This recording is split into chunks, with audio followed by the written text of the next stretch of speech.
Welcome back to another deep dive. Today, we're going to be tackling something that can seem a bit daunting. Predicting stock market volatility, specifically using neural networks. We're diving into some really interesting research from the Journal of Finance and Data Science.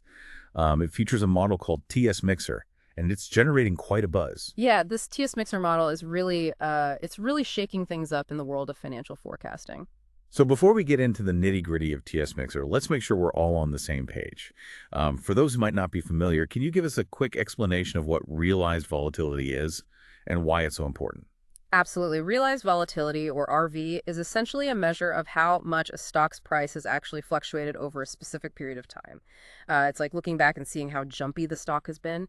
And this information is crucial for a lot of things in finance, from managing risk to pricing options and making informed investment decisions. Like looking at a stock's heart rate. How much has its price been bouncing around? Exactly. Now, what's really interesting about this research is that it challenges a common assumption in the world of neural networks, that bigger and more complex is always better. Okay. So how does TSMixer fit into all of this? What makes it so unique? Well, TSMixer stands out because it's a relatively simple neural network architecture, especially when compared to some of the heavy hitters out there.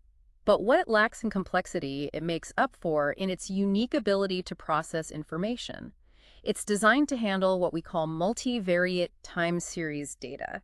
Think of it like tracking multiple stocks over time and seeing how their prices dance together. This is like a choreographer for stock prices, observing their movements and trying to predict their next steps. That's a great way to put it. And one of TSMixer's key features is its use of what are called MLPs, multi-layered perceptrons. These are like specialized tools within the model that help it analyze the relationships between different stocks over time. It's like having a chef expertly combine ingredients from different sources and times to create a unique dish. I'm starting to see how this simplicity could be an advantage, especially in the fast-paced world of finance. Exactly. Simpler models often mean faster computations, which is crucial when you need to make quick decisions in the market. And there's a potential bonus. Simpler models can be easier to implement and might even be less prone to overfitting, meaning they generalize better to new data. So it's not just about throwing the biggest, most complex neural network at the problem. It's about finding the right tool for the job. And sometimes that tool is surprisingly elegant in its simplicity. Absolutely. And the researchers behind TSMixer have gone to great lengths to show how well it performs compared to other models.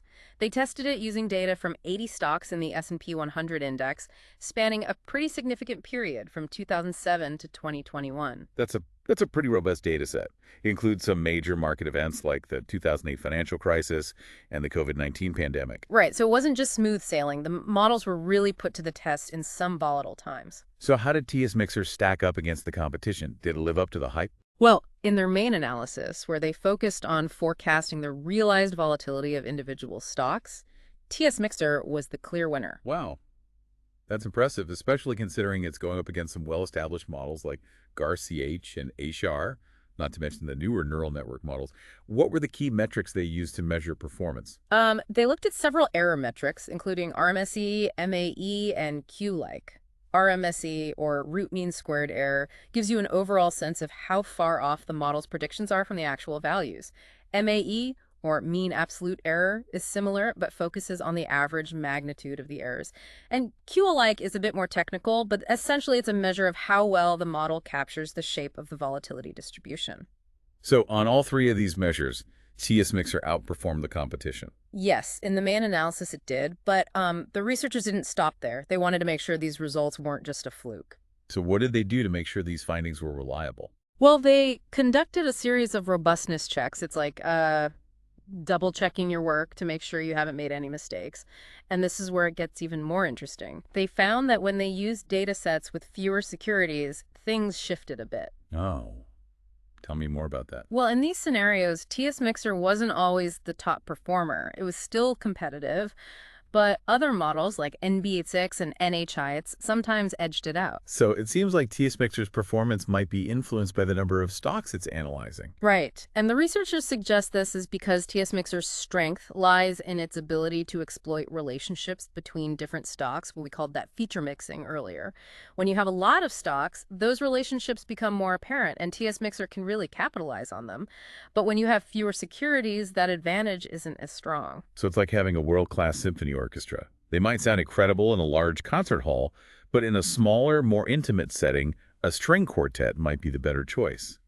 The size and scope of the data seem to play a role in which model shines. That's a great analogy.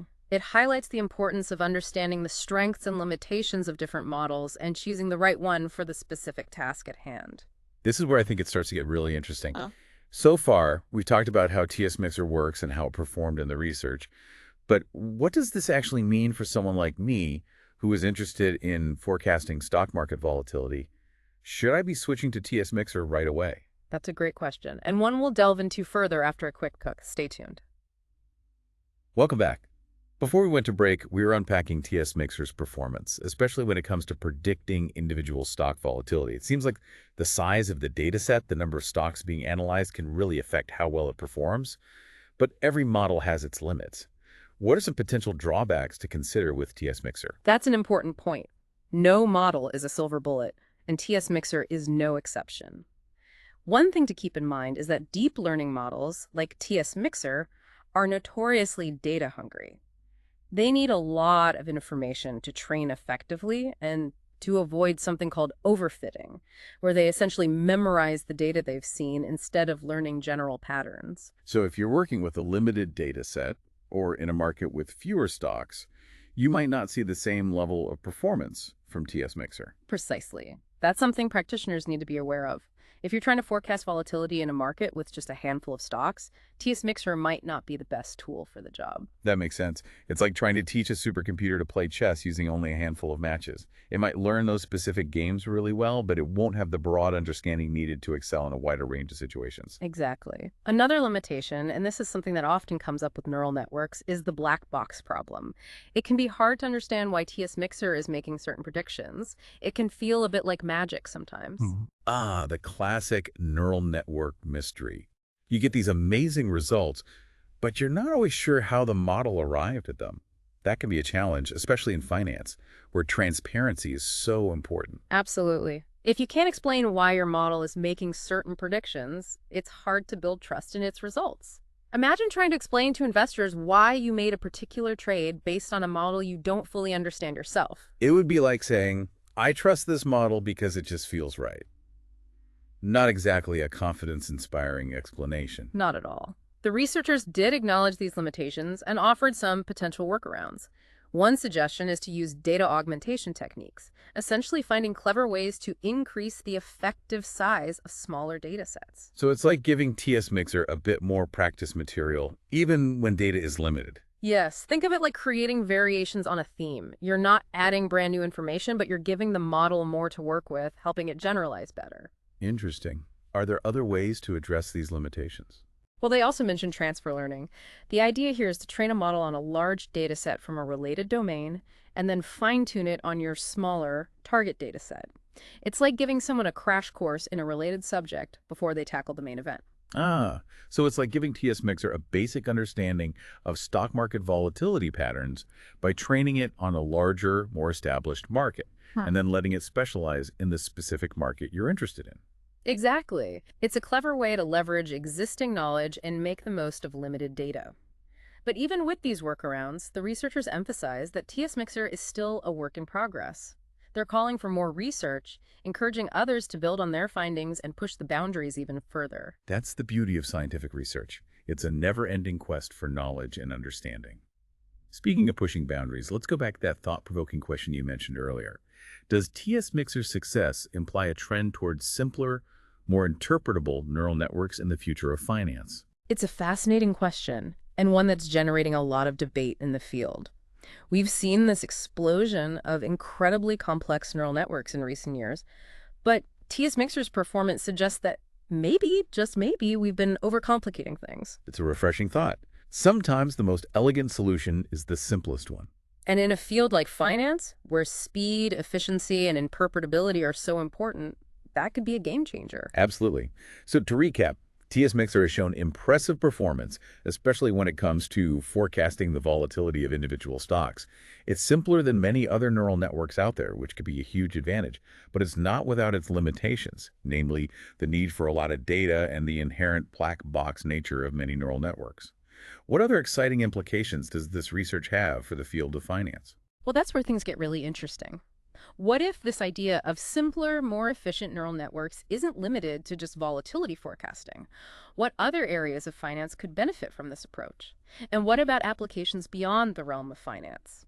TSMixer's success with handling multiple related time series, remember that multivariate aspect has implications that go far beyond just predicting stock prices. Anytime you're dealing with data that changes over time and has interconnected variables, TSMixer's approach could be incredibly valuable.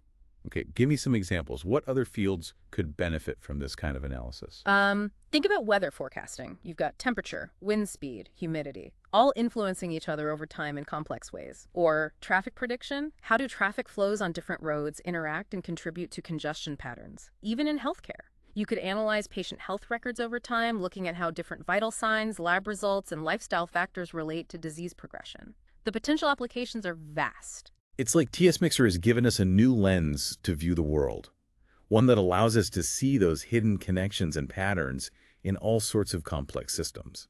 It's almost like we've been using a magnifying glass, when what we really needed was a wide-angle lens. That's a great way to put it. And one of the most exciting things about this research is that the researchers have made their code publicly available on GitHub.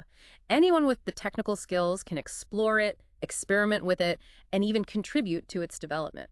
So it's not just locked away in an academic journal, it's out there for anyone to use and learn from. That's fantastic. It feels like this research is really challenging us to rethink our assumptions about neural networks. Maybe simpler is sometimes better, especially when you're dealing with real-world complexity. Exactly. And that's a powerful message. We don't always need the most sophisticated, mind-bogglingly complex model to gain insights. Sometimes a straightforward, elegant approach, like the one TSMixer takes, can be just as effective, if not more so. This has been such an insightful deep dive. We've learned about a new model, explored its potential, and even considered its implications for fields far beyond finance. It's amazing how a single research paper can spark so many ideas and possibilities. I agree. It's a testament to the power of curiosity, innovation, and open scientific collaboration. And who knows, maybe someone listening right now will be inspired to take TSMixer even further, adapting it, refining it, or even applying it to a completely new challenge. The future of this kind of modeling is wide open, and that's truly exciting. Absolutely. It's a reminder that we're still just beginning to unlock the potential of neural networks. There's so much more to explore and discover. Thanks for joining us on this deep dive into the world of TSMixer and the fascinating potential of simpler neural networks. Until next time, keep exploring, keep learning, and keep pushing the boundaries of what's possible. So it's not just locked away in an academic journal, it's out there for anyone to use and learn from. That's fantastic. It feels like this research is really challenging us to rethink our assumptions about neural networks. Maybe simpler is sometimes better, especially when you're dealing with real-world complexity. Exactly, and that's a powerful message. We don't always need the most sophisticated, mind-bogglingly complex model to gain insights. Sometimes, a straightforward, elegant approach, like the one TSMixer takes, can be just as effective, if not more so. This has been such an insightful deep dive. We've learned about a new model, explored its potential, and even considered its implications for fields far beyond finance. It's amazing how a single research paper can spark so many ideas and possibilities. I agree. It's a testament to the power of curiosity, innovation, and open scientific collaboration. And who knows, maybe someone listening right now will be inspired to take TSMixer even further, adapting it, refining it, or even applying it to a completely new challenge. The future of this kind of modeling is wide open, and that's truly exciting. Absolutely. It's a reminder that we're still just beginning to unlock the potential of neural networks. There's so much more to explore and discover. Thanks for joining us on this deep dive into the world of TSMixer and the fascinating potential of simpler neural networks. Until next time, keep exploring, keep learning, and keep pushing the boundaries of what's possible.